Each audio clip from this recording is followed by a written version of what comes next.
from the Mutual Broadcasting System. This is Strat, Strategic Risk Assessment Talk. Now, retired Marine Intelligence Officer and globally recognized risk expert Hal Kempfer.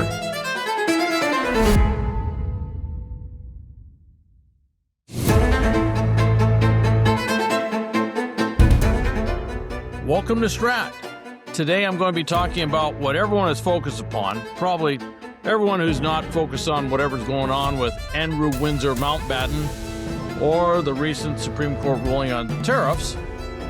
But what everyone's looking at from a national security standpoint, from a global security standpoint, is the possibility, which is starting to border on probability, that the U.S. is effectively going to go to war with Iran.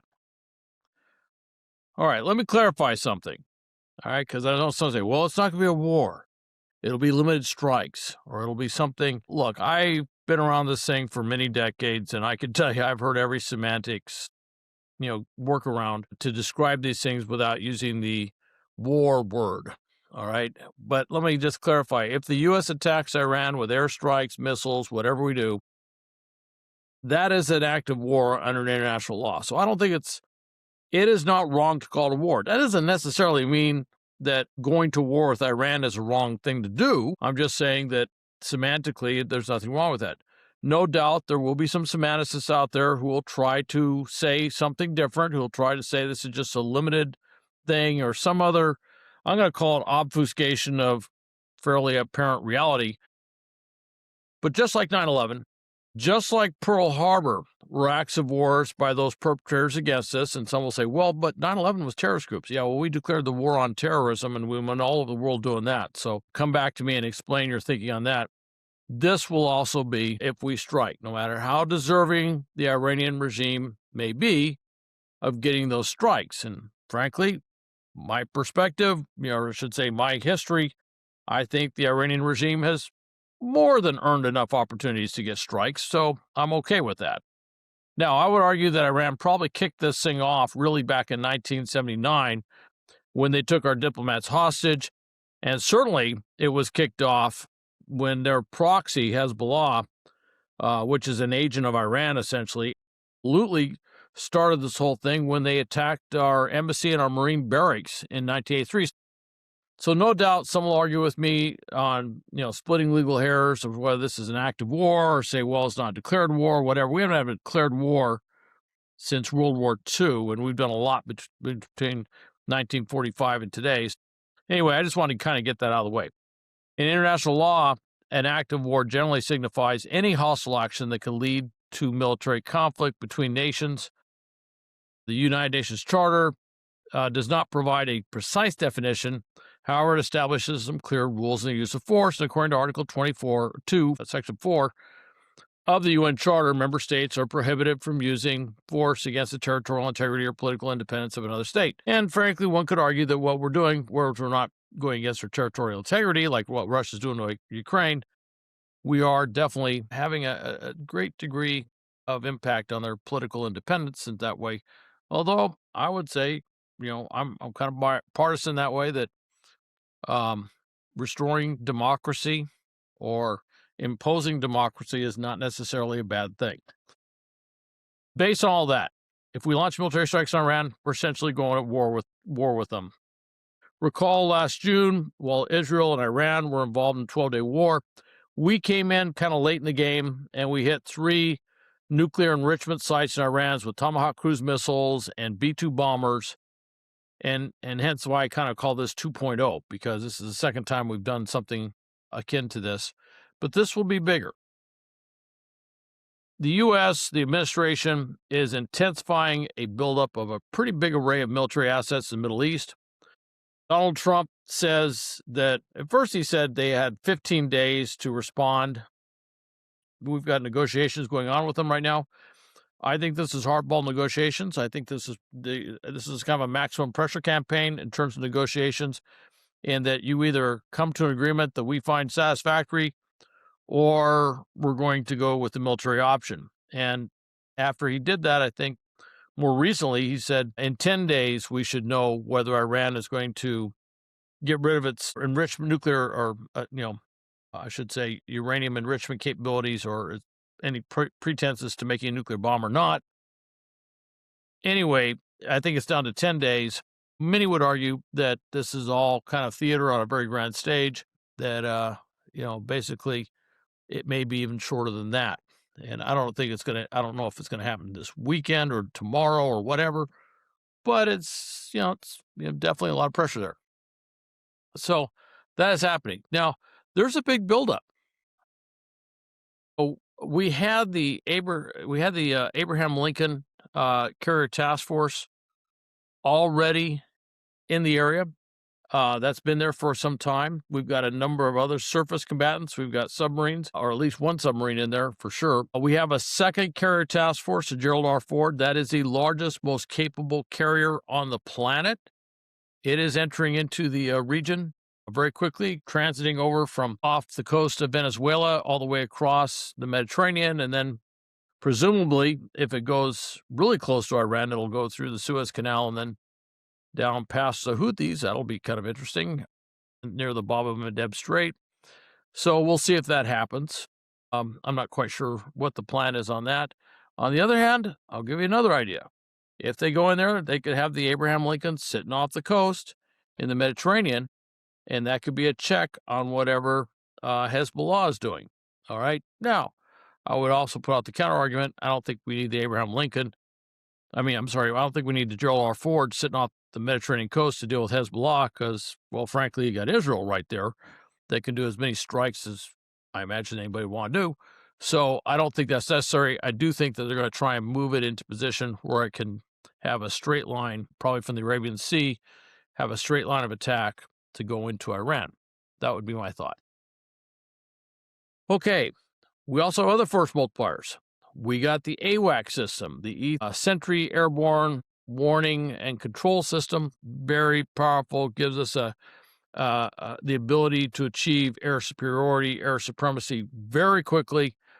A lot of people discount the importance that has, but I have to tell you, in terms of being able to control the aerial battle space, if you will, these systems are just AWACS is just unparalleled. We reportedly have a variety of other things in there. We got F-35s, we got F-22s, we got F-15s, we got F-16s. We've got a lot of stuff. I even heard there might be an F-18 or two. A few are, I'm being a little facetious there, but there might be F-18s are out there as well.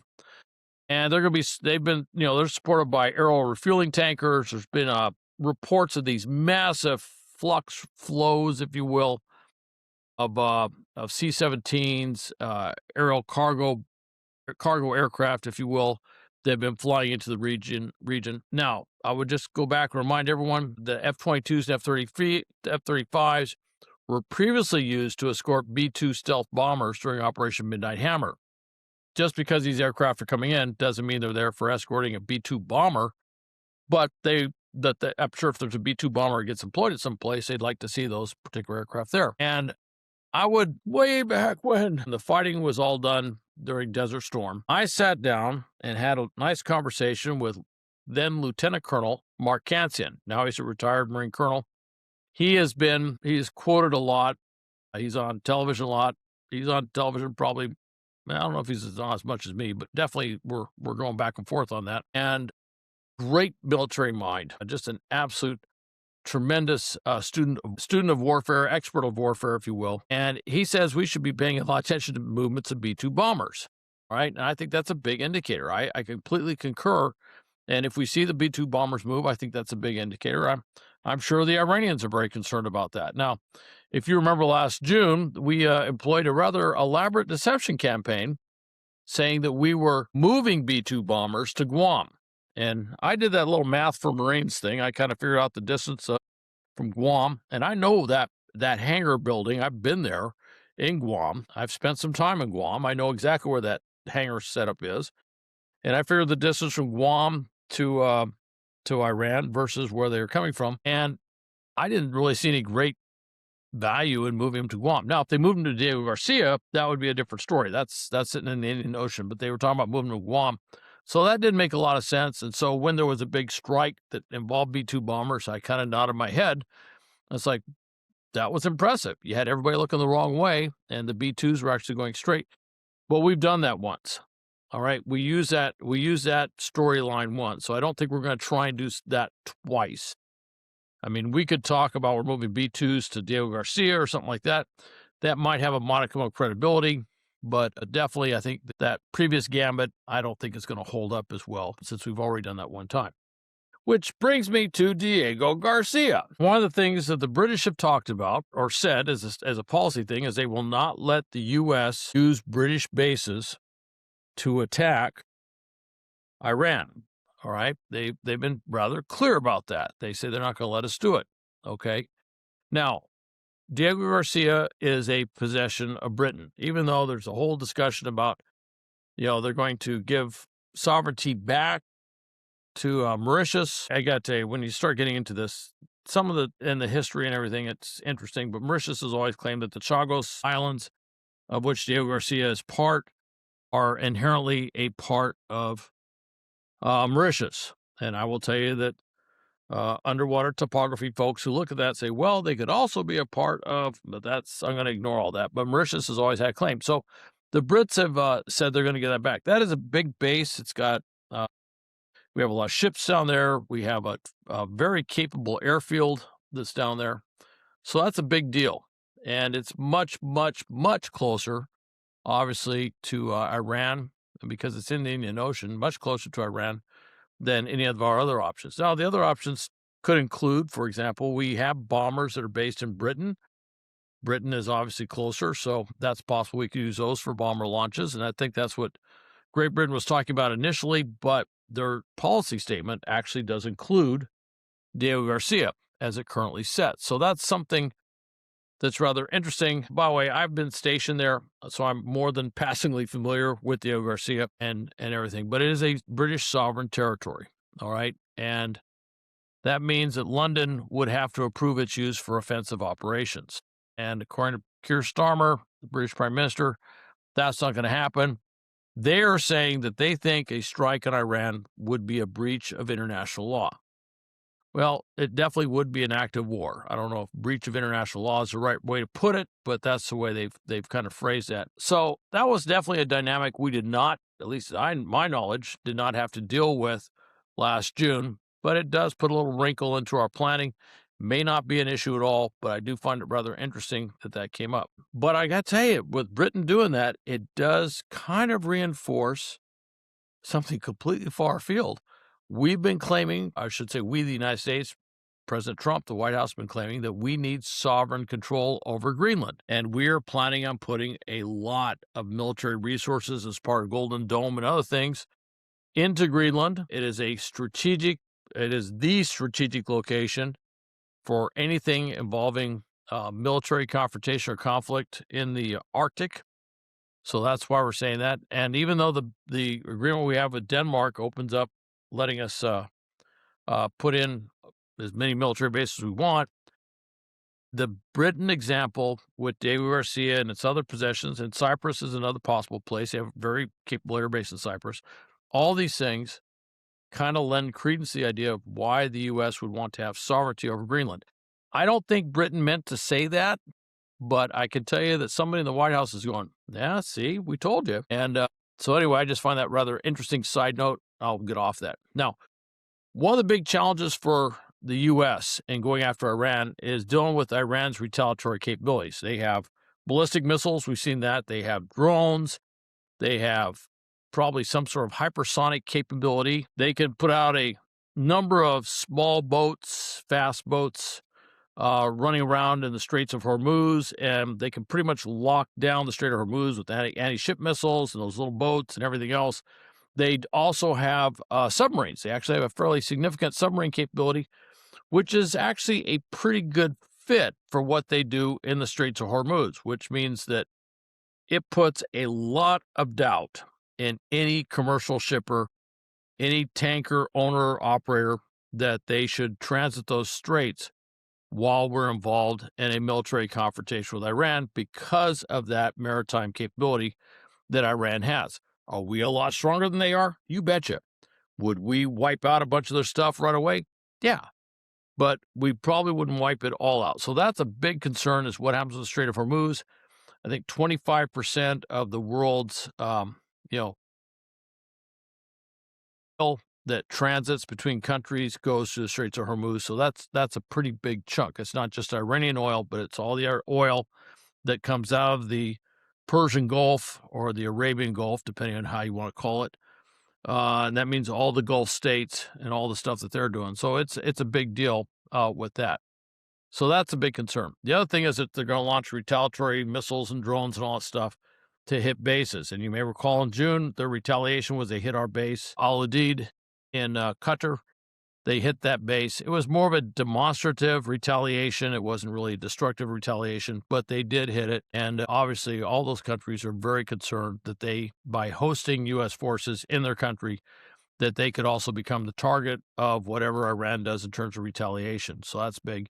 And then they have the proxy network of terrorist groups, paramilitary groups, basically military groups, all over the region. You know, you got Hezbollah running around in southern Lebanon. You've got the Houthis sitting there in a big chunk of Yemen that have been shooting and, using drones and shooting anti-ship missiles and causing so many problems in that area. And then you have, of course, Hamas, who they're trying to somehow, the U.S. wants to somehow convince that they're going to follow through on disarming and being demilitarized. And then you have the Shiite extremist paramilitary groups up in Iraq. And the government there, with U.S. help, has been trying to convince them to also disarm and become demilitarized. So anyway, that's all part of the capability that Iran would have through its proxy network as well. And I should mention Hezbollah and the Houthis have made it absolutely clear that they will back Iran if this turns into a conflict. This is a reason that experts are saying this thing will not be a one and done. This will probably last a few weeks. And there was a lot of stuff coming out of the White House that President Trump would prefer to do something very short, very big, like he did previously in Iran last June, or like he just did more recently in Venezuela. He likes these things where we do these very high impact, short-term goal kind of events.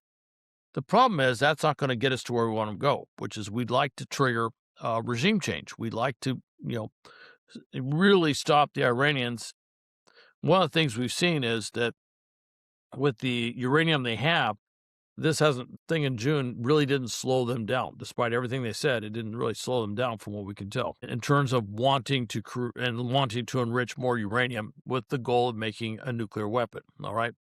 This is the reason we see it's going to be a little bit longer if we do it, and we probably will do it, but it would be a little bit longer. Now, strategically, if we don't strike the regime with 2 carrier task forces and everything else all lined up, if we go in there and we don't do anything without some amazing deal, some amazing agreement, which is essentially capitulation of the Iranian regime to our demands, and we pull out and we don't strike them, they're going to propagandize that they defeated the United States.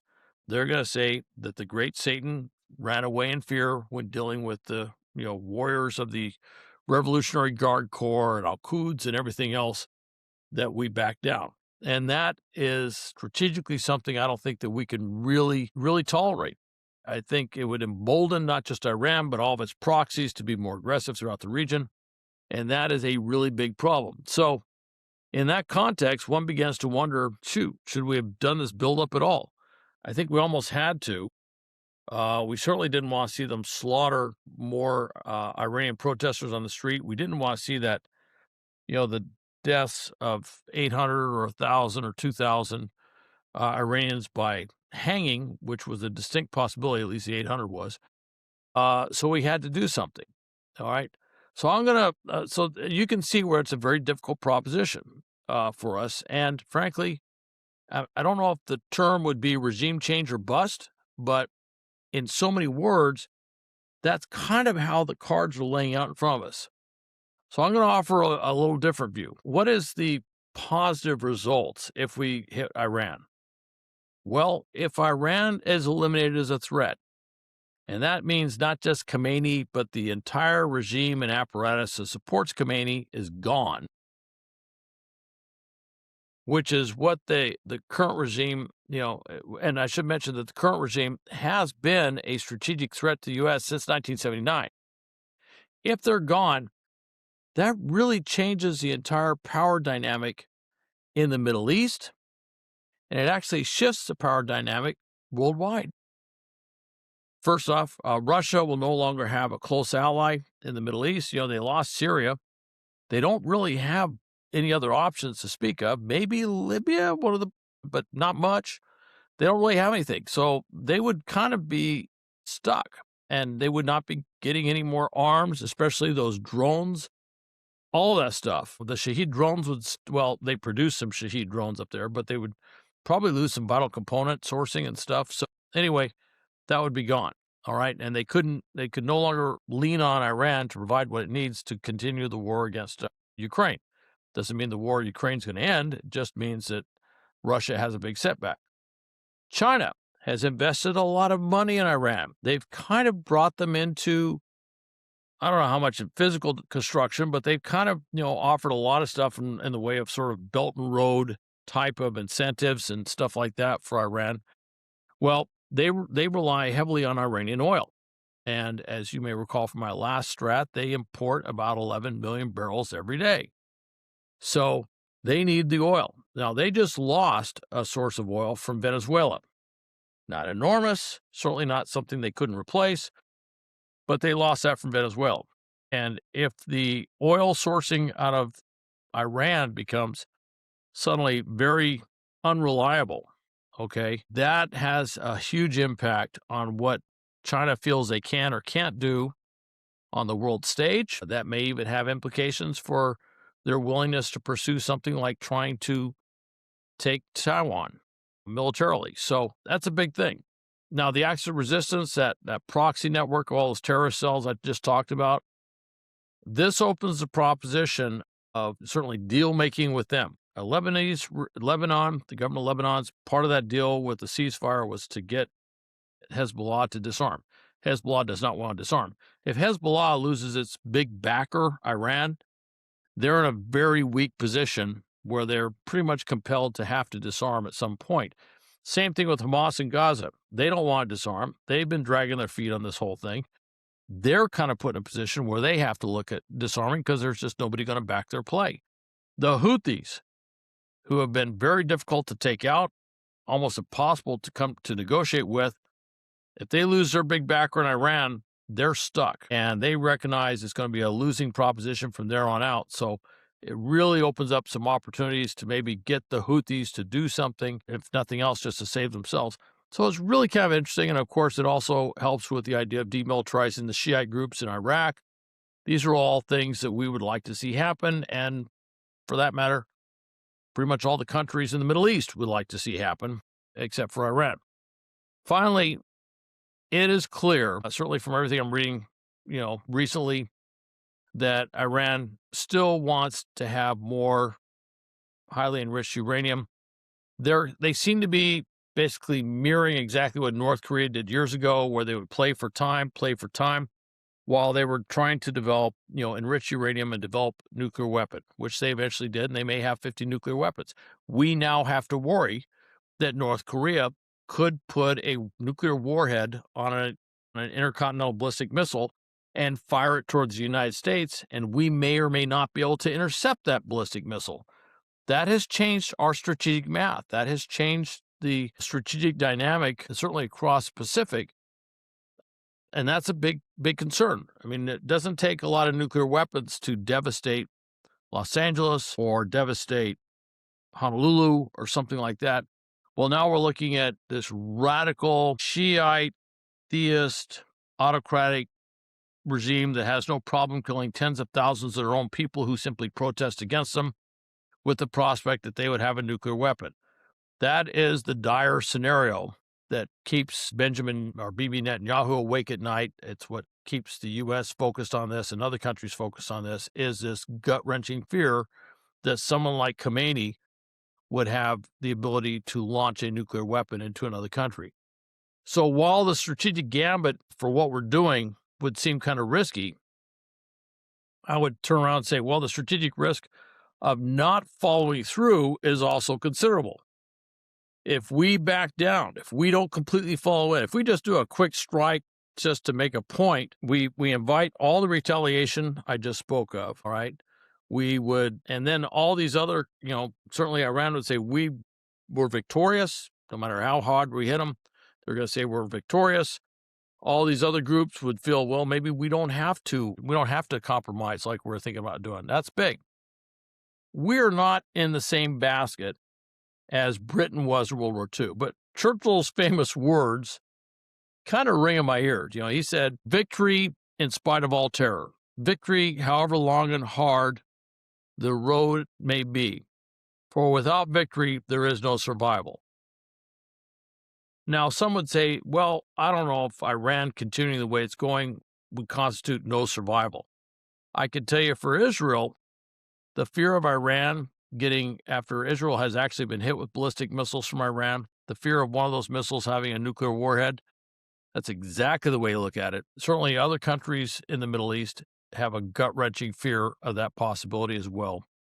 So victory is critical not just to us, but to others. And of course, that victory would be to not only eliminate their nuclear capabilities, but to eliminate a lot of other capabilities and hopefully eliminate that regime from staying in power.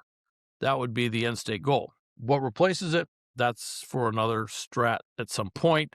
That's a good discussion, and we've already talked about some of this before.